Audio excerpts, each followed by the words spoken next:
But it's good to be here, and the reason that the interest in orphans is from a sheriff's perspective. If I can give you a law enforcement perspective of this, the stories that you've heard tonight are absolutely incredible. But I will tell you that one of the things that I wanted to do as sheriff, and we have done it, is stand up a human trafficking unit. We have the largest unit in North Texas now, and here in Tarrant County. They have saved 5 children out of human trafficking to date, and some adults. They're doing great. Human trafficking is the scourge of the earth, and I cannot share the stories in mixed company. That's how bad they are. But I want to tell you that the garden for human trafficking is those Eastern Europe, Russian orphanages.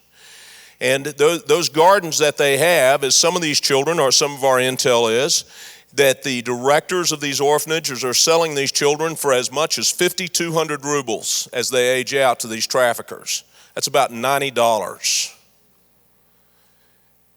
And the problem is that becomes normal life. And those children by those traffickers will be sold sometimes up to 20, 25 times a day. The purchaser of the items that they're buying for this human trafficking sometimes is enhanced if they can beat on them. Now, I won't go much more graphic than that, but I just want to tell you that that scourge is out there. So from a professional standpoint, is I want to tell you that what we do 5,000 miles away with Allies Youth is crime prevention in Tarrant County, Texas. Because you see, they show up here. They show up here, and it's normal business for them. And you get a 25 or 26-year-old young lady that's been in human trafficking since she was 16, it's just normal. And remember, she was an orphan before that, so what was normal before that? You see, when I think about these orphans, you know, when they age out of there and they go off to try to survive, they're not coming home for Christmas because there is no home. There isn't anybody calling them on a holiday or a birthday to just say hi or to wish them a great day. They don't have that, of no fault of their own. So the professional part of me says, golly geez, how do we prevent those kids from getting into human trafficking and the rest of the things? We do it by what I refer to as this covert ministry called Allies. Because they go under the radar. They're going behind the enemy lines. And they can get it done. They've already had successes. They have models. It is there. We can do this. We just need to grow it and grow it immensely. And that will have an impact on Texas and America in many, many ways, just from a very much of a professional standpoint. Now, from a personal standpoint, I will tell you that it's more than that to me, because I understand also crime prevention was written about some 2,600 years ago when a fellow wrote in a book, The Signs of a Decaying City, when a righteous city became unrighteous, and its economy of scale, when a state or a country once was righteous and became unrighteous. He said they will become murderers and slanderers and harlots and all of those other things that you can think of, and these people will not even defend the fatherless. Now that fellow I'm talking about is a guy by the name of Isaiah.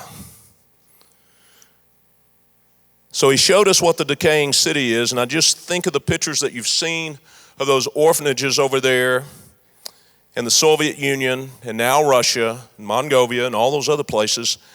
They are a community in decay. They are not defenders of the fatherless. They are not going to take care of them. They're simply not going to. My first visit to Russia was in 2002.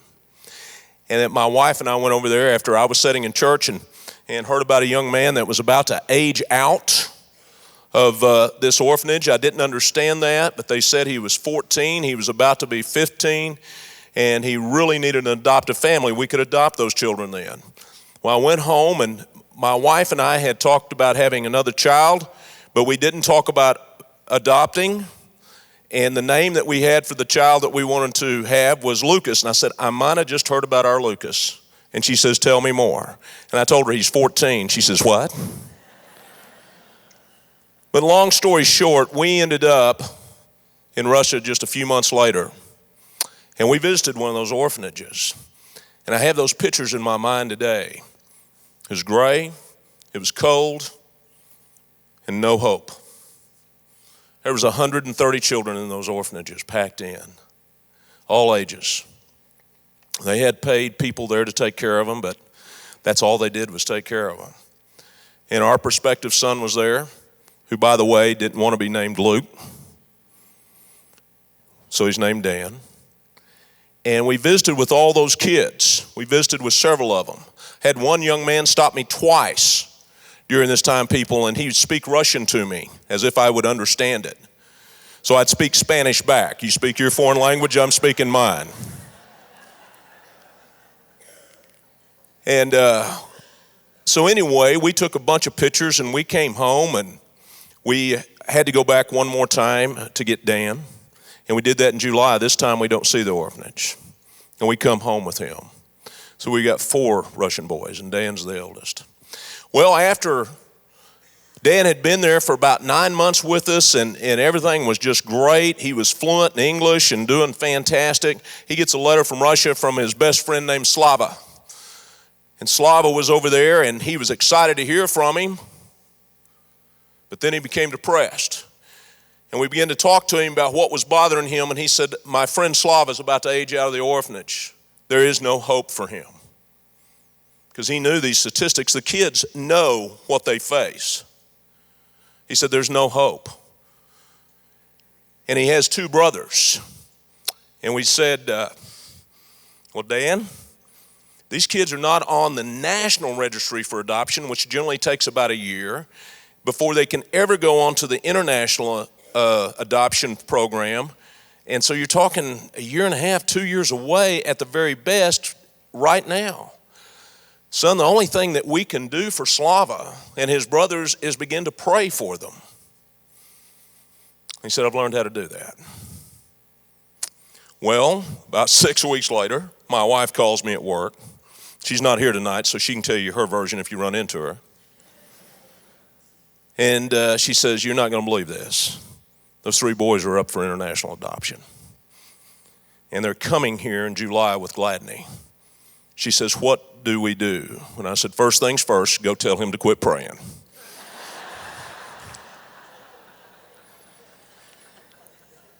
Long story short, they were in our home in July for their first visit. You have to have 2 visits for their first visits, and we meet these boys for the very first time. Well, not really.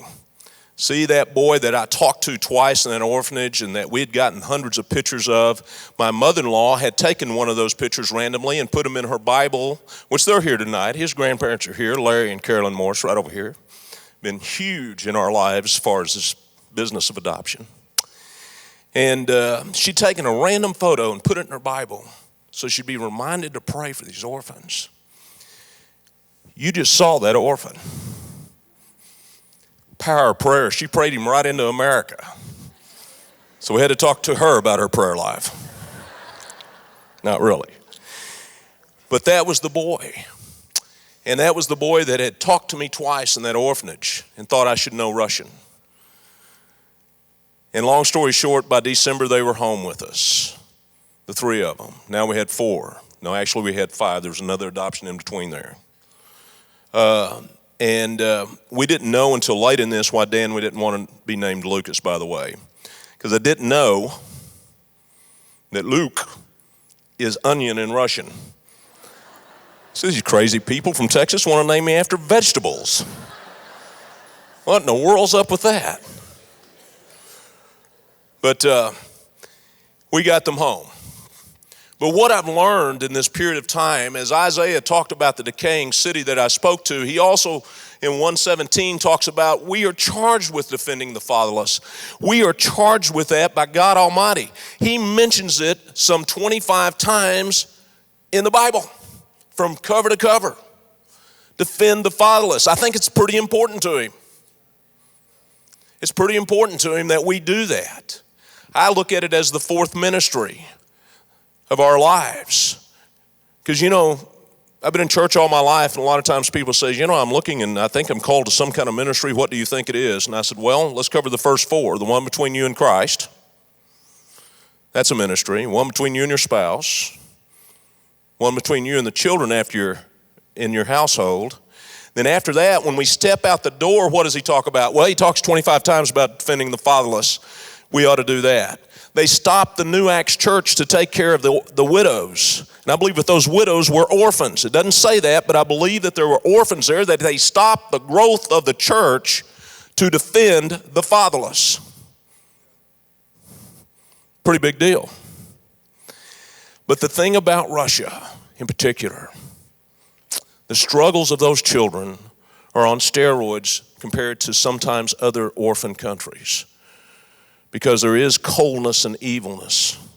It is there.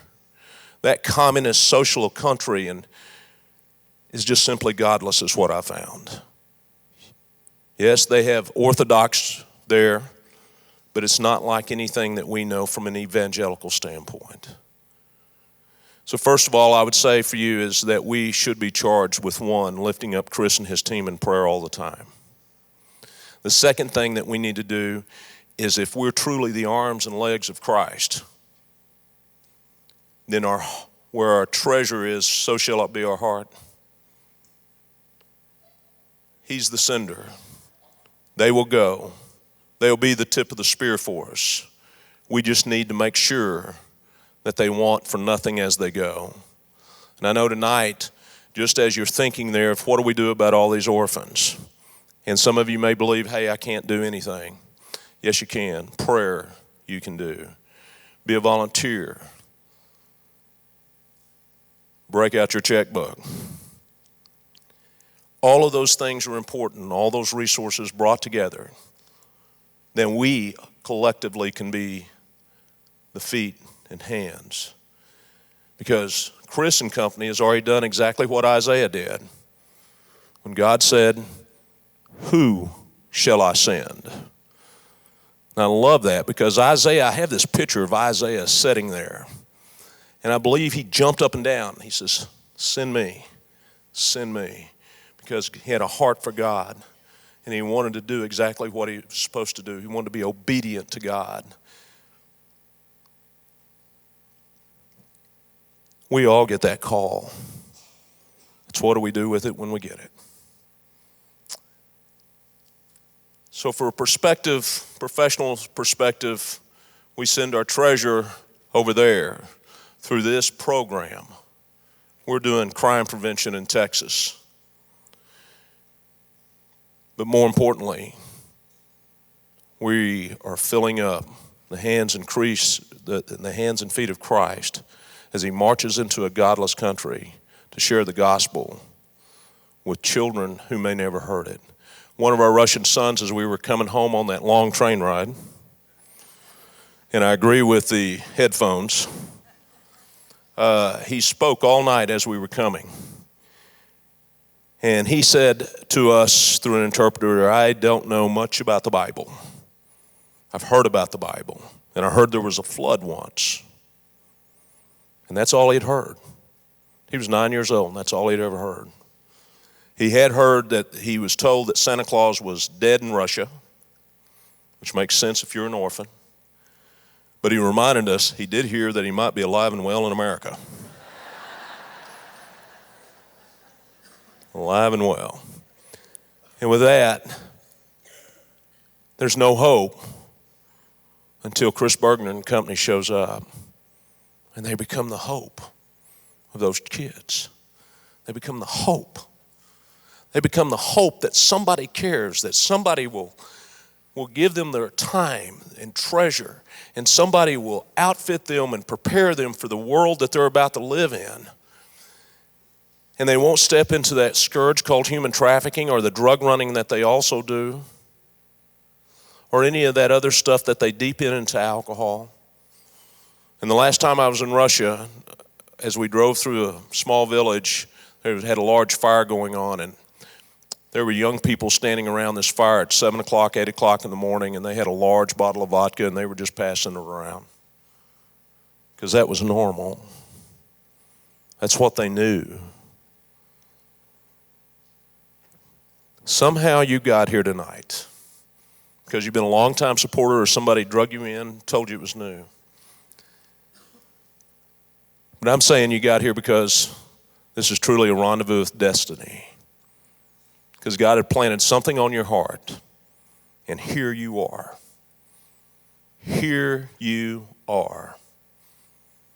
Ready and willing to send hope 5,000 miles to a child that absolutely has no hope.